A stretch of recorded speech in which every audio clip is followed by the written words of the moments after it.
اعتکاف وہ عبادت ہے کہ جو سابقہ انبیاء کرام علیہ السلام کے زمانے سے چلی آ رہی ہے۔ اللہ تبارک و تعالیٰ نے اس عبادت کا تذکرہ کتاب حکمت قرآن مجید میں بیان فرمایا۔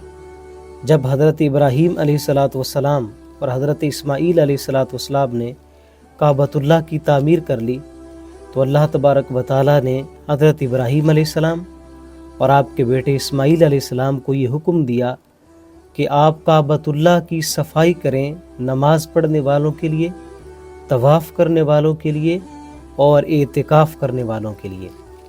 تو جس طرح نماز پڑھنا ایک عبادت ہے، طواف کرنا ایک عبادت ہے، تو اعتکاف کرنا بھی ایک عبادت ہے، اور یہ وہ عبادت ہے کہ جو سابقہ انبیاء کرام علیہ السلام کے زمانے سے چلی آ رہی ہے۔ رمضان المبارک کے آخری 10 دنوں کا اعتکاف کرنا سنت مؤکدہ ہے۔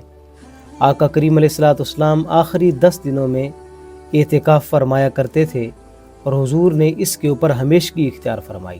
جب کوئی شخص رمضان المبارک کے آخری 10 دنوں میں الگ تھلگ ہو کر کے اللہ کی طرف متوجہ ہوتا ہے تو اللہ جل شانہ اس بندے کو اپنا قرب نصیب فرماتا ہے۔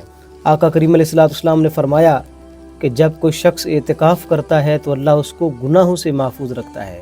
اعتکاف کی حالت میں انسان بڑے بڑے گناہوں سے بچ جاتا ہے، غیبت سے بچ جاتا ہے، چغلی سے بچ جاتا ہے، جھوٹ سے بچ جاتا ہے، بد نظری سے بچ جاتا ہے۔ حضور علیہ السلام نے ارشاد فرمایا کہ جس شخص نے ایک دن کے لیے اعتکاف کیا اللہ کی رضا چاہنے کے لیے، اللہ کی رضا کا طالب بن کر کے، تو فرمایا اللہ تبارک و تعالیٰ اس کے اور جہنم کے درمیان 3 خندقوں کو حائل فرما دیتا ہے، اور فرمایا کہ ایک خندق کا فاصلہ اتنا ہے جتنا زمین اور آسمان کا درمیانی فاصلہ ہے۔ اور حضور نے فرمایا کہ جس شخص نے رمضان المبارک کے آخری 10 دنوں کا اعتکاف کیا تو اللہ تبارک و تعالیٰ اس شخص کو 2 حج اور 2 عمروں کو ثواب عطا فرمائے گا۔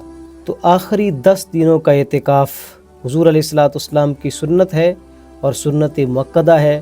حضور نے اس کے اوپر ہمیشگی اختیار فرمائی، اور یہ وہ عبادت ہے کہ جو سابقہ انبیاء کرام علیہ السلام کے زمانے سے چلی آ رہی ہے۔ تو آخری 10 دنوں کے اعتکاف کا ضرور اہتمام کریں، اور ان راتوں میں کثرت کے ساتھ عبادت کریں، کثرت کے ساتھ استغفار کریں، اور اپنے گناہوں کی اللہ تبارک و تعالیٰ سے سچے دل کے ساتھ توبہ کریں۔